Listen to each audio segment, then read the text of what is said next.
Hoje é quinta-feira, dia 9 de junho de 2016, e esses são os destaques do Fato Brasil de hoje.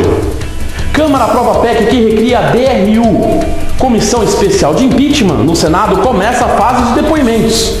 Acidente com ônibus em Mogi das Cruzes mata 18. Ministro da Fazenda afirma que recessão deste ano pode ser a maior da história do país. Estas, outras notícias e os meus comentários você acompanha agora no Fato Brasil.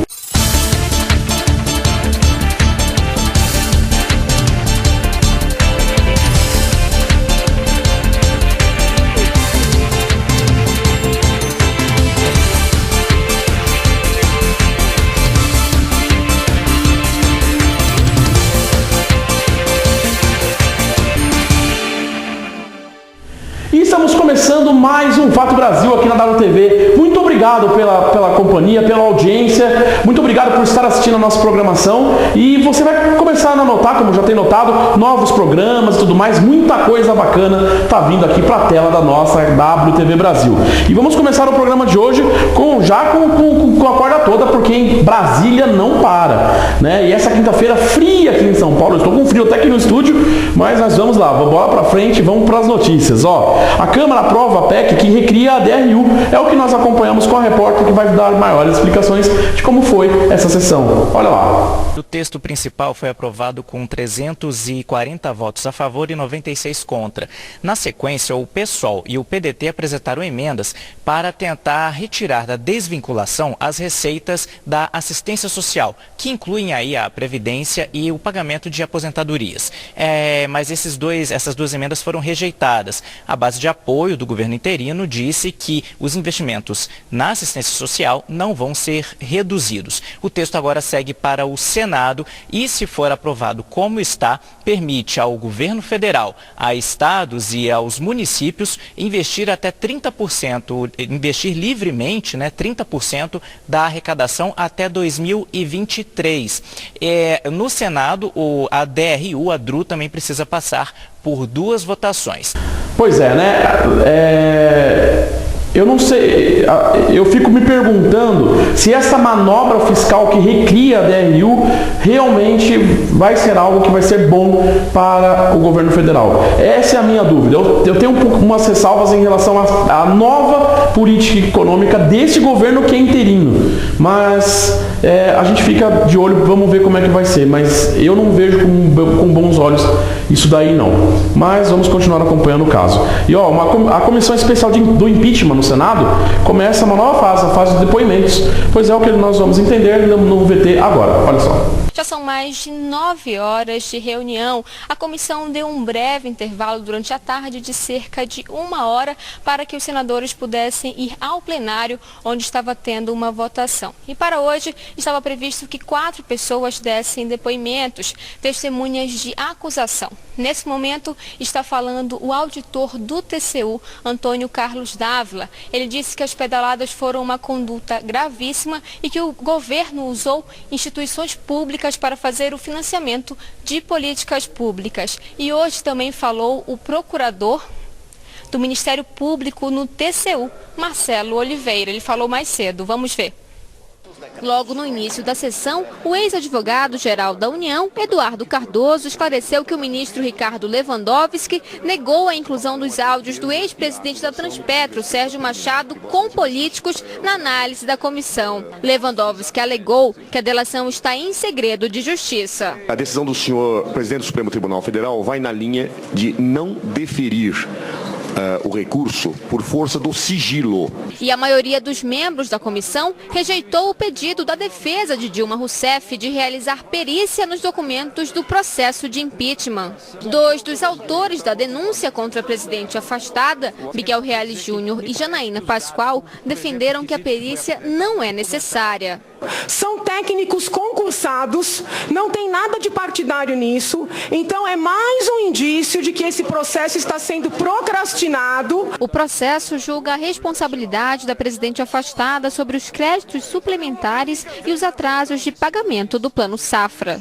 Para afastar a presidente em cima de decretos de créditos suplementares e pedaladas fiscais no ano de 2015, e nem o Tribunal de Contas avaliou isso. Vale dizer que o Tribunal de Contas tinha que avaliar e depois ser votado no Congresso. O artigo 167, consagrado na Constituição Federal, não dá condição a presidente da República de fazer suplementação orçamentária sem autorização legislativa. O primeiro a falar foi o procurador do Tribunal de Contas da União, Júlio Marcelo de Oliveira, como testemunha de acusação. Essa conduta, como foi apontada pelo Ministério Público de Contas e reconhecida pelo Tribunal de Contas, ela fere a Lei de Responsabilidade Fiscal.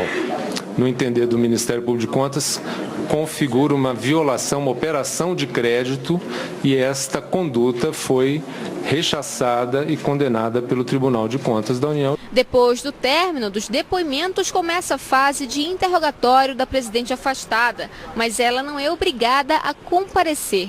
A votação final do processo no plenário deve acontecer no início de agosto.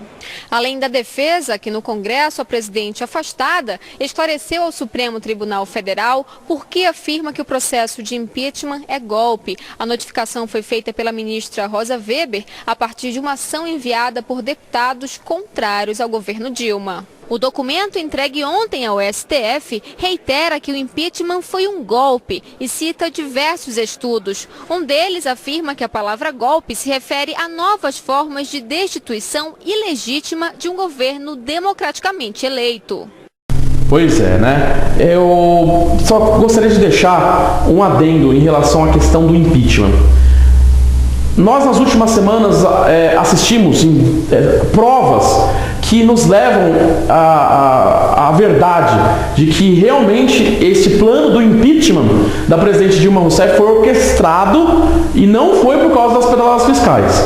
Na verdade, como eu defendo nas minhas redes sociais, como dou a minha opinião, mas para mim é muito claro, para qualquer pessoa é muito claro, de que, inclusive para a mídia internacional, é muito claro de que houve um golpe parlamentar, sim, um golpe de Estado, né, um golpe constitucional aí que estão tentando retirar. Mesmo com todas as provas, para mim, eu vejo uma comissão de impeachment no Senado, para mim não tem porquê. Porque estão discutindo, onde há provas de que, sim, que não é que houve crime por parte da presidente. A prova é de que ela ia dar autonomia para que muita gente fosse para a cadeia, e é por isso que ela está sendo retirada do cargo. Então vamos continuar acompanhando, porque nós temos que noticiar, é o nosso papel, mas a minha opinião é essa. E uma pesquisa indica que o governo interino do Michel Temer tem pouco mais de 10% de aprovação. Esses e outros números nós acompanhamos agora. A avaliação do governo Temer foi positiva para pouco mais de 11% dos entrevistados, regular para 30% e negativa para 28%. 30% não souberam opinar. O desempenho pessoal de Temer foi aprovado por mais de 30%, 40% desaprovaram e 25% não souberam opinar. Para mais da metade dos entrevistados, o governo Temer está igual ao governo Dilma. 20% acreditam que o governo interino está melhor e quase 15% consideram pior. A corrupção no governo Temer será igual ao governo Dilma para 46% dos entrevistados. Para 28% será menor e para 18% será ainda maior. 62% dos entrevistados consideram correto o afastamento de Dilma Rousseff. Para 33%, o impeachment foi um erro. Pois é, né? Complicada, né, a situação aí. O governo do presidente interino, você pode perceber que nada e nada dá no mesmo. A maioria das pessoas, de acordo com a pesquisa, como você pode ver, acham que o governo está igual ao presidente da presidente Dilma Rousseff. Sabe o que mudou? Eu também acho que, na verdade, está pior. Na minha opinião, está pior, porque as medidas que foram tomadas pelo governo interino, na verdade, estão colocando à prova e em risco muitas conquistas, inclusive sociais, que o nosso país precisa. E é por isso que eu fico com o pé atrás, além de ter sido um golpe, naturalmente. Eu não estou chegando nesse ponto. O que eu falo para vocês é o seguinte, é que, de fato, o que eu estou vendo, o que eu mais vejo nesse governo interino é justamente alguém passando a mão pela corrupção. Porque tem gente aí que não está rodando, que já deveria ter rodado, né? Fica aí. E mande a sua opinião para mim. Lembre-se disso.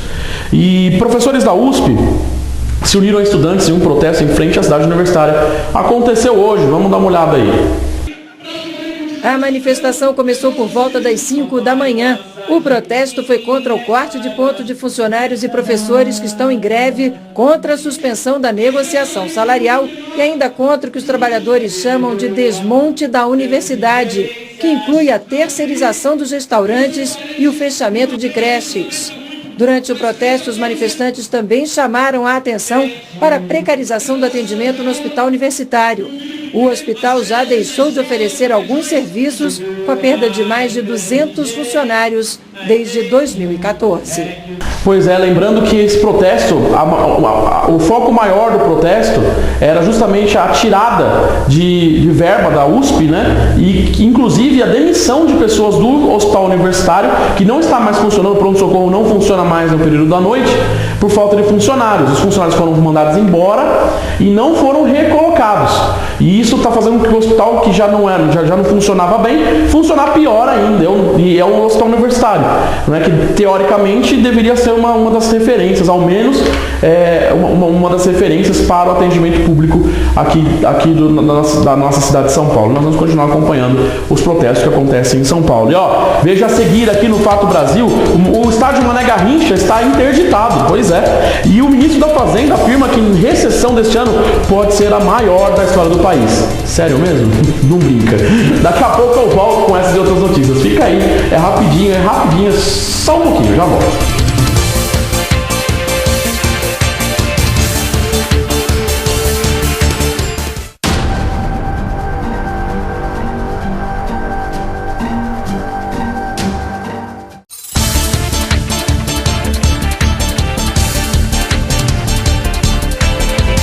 Voltamos com o Fato Brasil aqui na WTV. Muito obrigado pela audiência. Lembrando que durante o programa vai passando aqui todas as nossas redes sociais, que através delas que você entre em contato conosco. Lembrando ainda que se você não pode assistir no horário das 22 horas o programa de segunda a sexta, você pode assistir no YouTube, que sempre após o término do programa, o nosso programa já entra no YouTube para você ficar informado. Então, o YouTube também, você também pode deixar seu comentário no vídeo, a gente lê aqui, a gente responde aqui e lá na rede social. Beleza? Um grande abraço a todos que me assistem. Beijo também. E é isso aí. E vamos continuar com isso, porque tem muita coisa para falar e pouco tempo. Manifestantes fizeram um ato na Avenida Paulista contra a cultura do estupro e contra o machismo, que você acompanha no VT agora. Olha só. Raíssa, de 15 anos, veio porque vê o machismo persistir mesmo nos meninos da idade dela. É muito... é só um estupro. Vamos fazer piadinha. E não é questão disso, é coisa séria. Isso não é só uma brincadeira. Na semana passada, atos como esse aqui aconteceram em diversas cidades do Brasil. E essa mobilização teve resultado. O debate sobre a cultura do estupro esteve presente em diversos veículos da mídia. O movimento feminista tem um programa para se combater a violência contra a mulher. Então, passa pelo debate de gênero nas escolas, ampliação das delegacias das mulheres, que tenham mais centros de acolhimento para as mulheres poderem ter autonomia, continuarem com as suas vidas. Então tem uma série de políticas públicas que precisam ser adotadas e é por isso que a gente vai continuar nas ruas, para pressionar para que elas sejam de fato efetivadas. Marta criou um abaixo-assinado online para que o Twitter entregue à justiça o nome de quem compartilhou o vídeo da garota estuprada no Rio. Eles também são criminosos porque compartilhar imagens e vídeos de menores contendo cenas e violências é crime que dá pena de 3 a 6 anos. Homens e crianças pequenas também estavam no protesto. Para os manifestantes, a luta contra o machismo é de todos e começa em casa. Essa história de azul e rosa, eu acho que é a primeira coisa a ser desconstruída dentro desse espaço. Meu filho, o Sócrates, ele usa roupa rosa, ele brinca com boneca. A gente sabe que não é porque a mulher usa uma roupa curta, porque é emancipada, que a gente pode fazer o que bem entende, né? A gente precisa respeitar a autonomia da mulher e respeitá-la na sua identidade, né? O ato seguiu pela Paulista em direção ao centro. No fim do protesto, mulheres fizeram uma performance.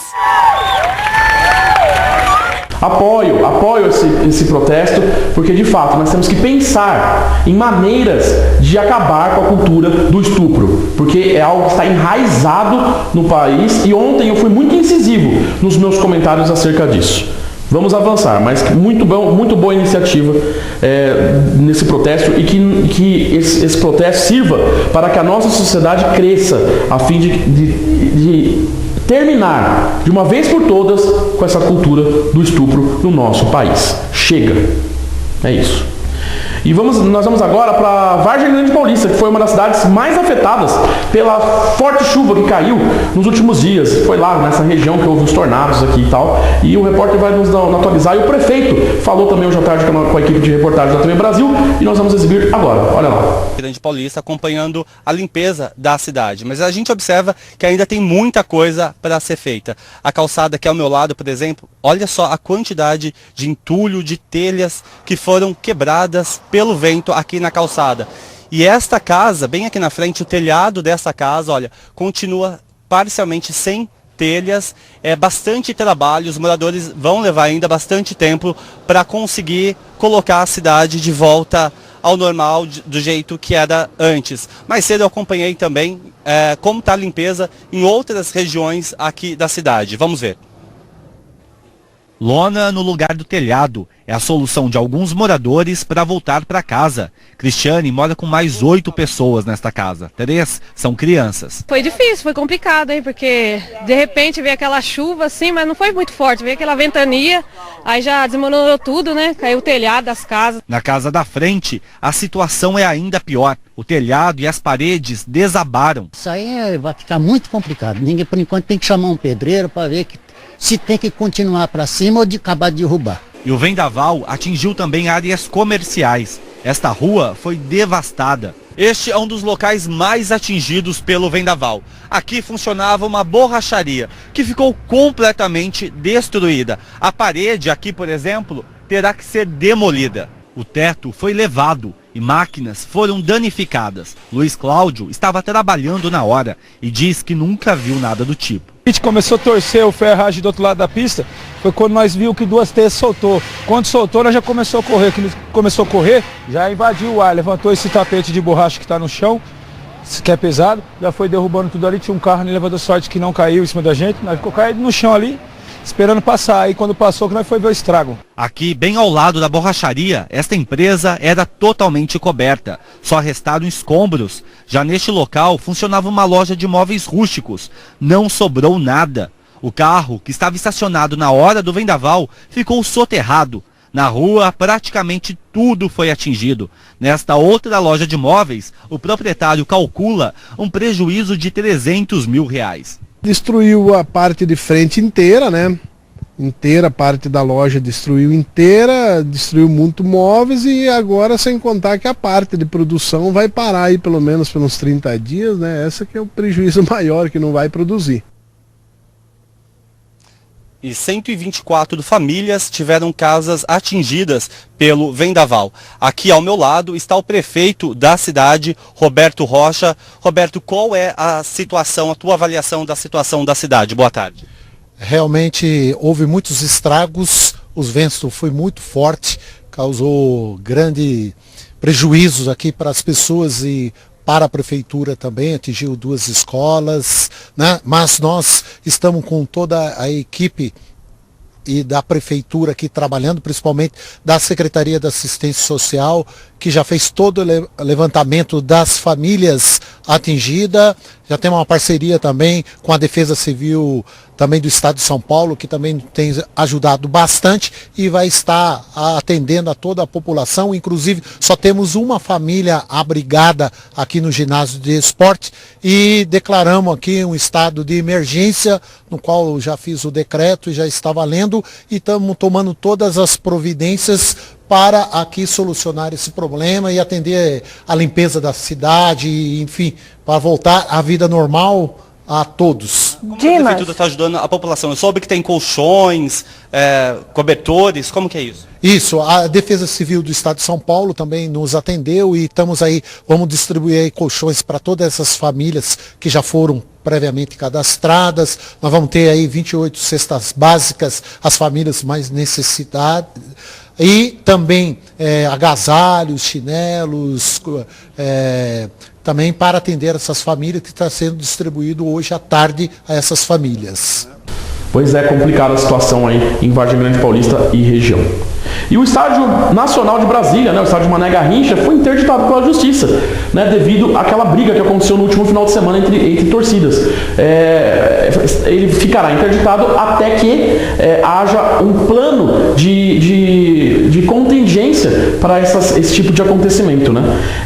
O governo do Distrito Federal disse que vai recorrer à decisão e os jogos que estão marcados do Brasileirão, dos campeonatos no Mané Garrincha dessa semana ainda não foram trocados, até o momento do fechamento da nossa edição, eles não foram trocados. A gente não tem informação se vai ser cancelado ou não. Até o presente momento, não.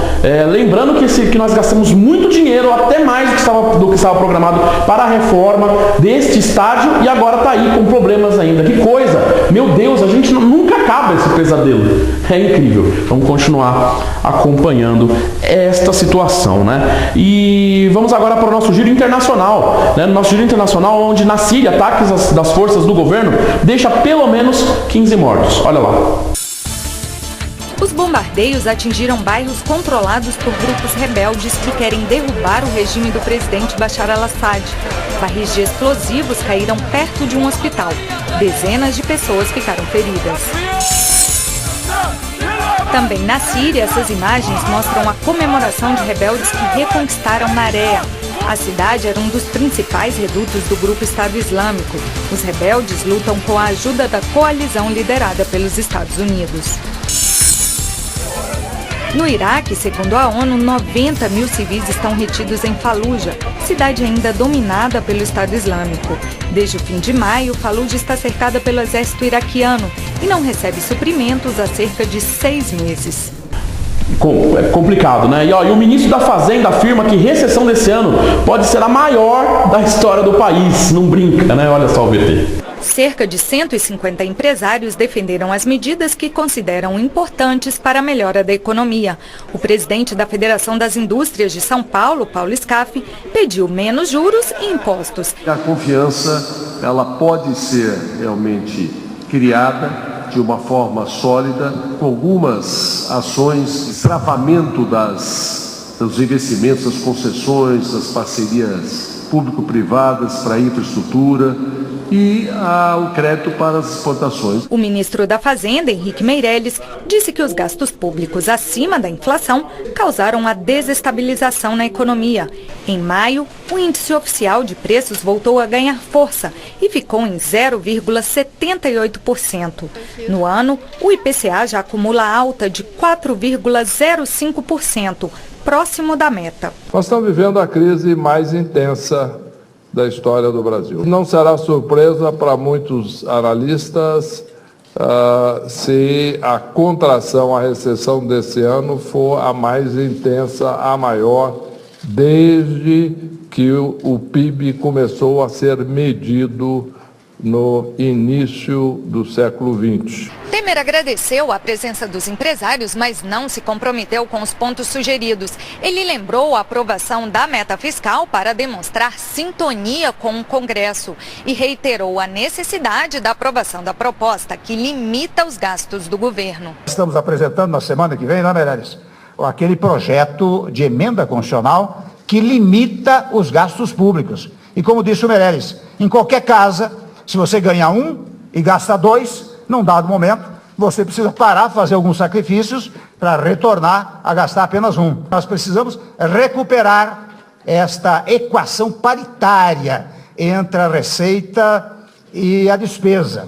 Complicada a situação financeira e eu não sei se todas essas medidas do governo interino vão realmente surtir efeito na nossa vida. Talvez vão, mas eu não sei se para bem ou para o mal. Eu tenho uma desconfiança, eu não me agrado muito desses cortes que estão sendo feitos. Mas nós vamos continuar acompanhando de perto tudo isso que está acontecendo nesse governo interino. É isso que nós vamos continuar, é o nosso papel como imprensa. Uma última notícia, nós já estamos terminando o programa, uma última notícia. Dilma Rousseff foi hostilizada com gritos e rojões num almoço em Campinas, hoje. Ela fez esse almoço com cientistas intelectuais. O almoço foi na casa do diretor do Centro Nacional de Pesquisas em Energia e Materiais, Rogério Cerqueira Leite. Então o povo se revoltou lá num dos bairros de Campinas, onde esse almoço ocorreu. Mas, porém, existiam pessoas também que estavam a favor da presidente. É aquela velha briga da polarização e pessoas que são contra e pessoas que são a favor da presidente Dilma Rousseff. Eu queria encerrar o programa dizendo sobre a minha opinião acerca disso, já que nós falamos tanto do governo interino e agora demos a notícia da presidente Dilma Rousseff. Eu não entenda que, como jornalista, eu tenho que ser imparcial, e eu sou. Eu noticiei hoje notícias aqui do governo interino, que é um governo que eu não tenho, que na minha opinião não é um governo legítimo, porém nós estamos aqui para fazer o nosso papel, mas na minha opinião sim, o governo é ilegítimo, e que isso fique bem claro, que nós aqui da WTV Brasil, a gente tem a liberdade de dar a nossa opinião, porém nós não somos os donos da verdade, e embora eu expresse minha opinião, a gente não vai deixar de trazer uma notícia aqui só porque eu não concordo. E isso caracteriza o nosso jornalismo livre e opinativo aqui na WTV Brasil. Um grande abraço a todos vocês, já estou com o tempo estourado, fique aí agora com o Expressão Cult, se você estiver assistindo na quinta-feira, e um grande abraço para todos vocês e até amanhã. Tchau!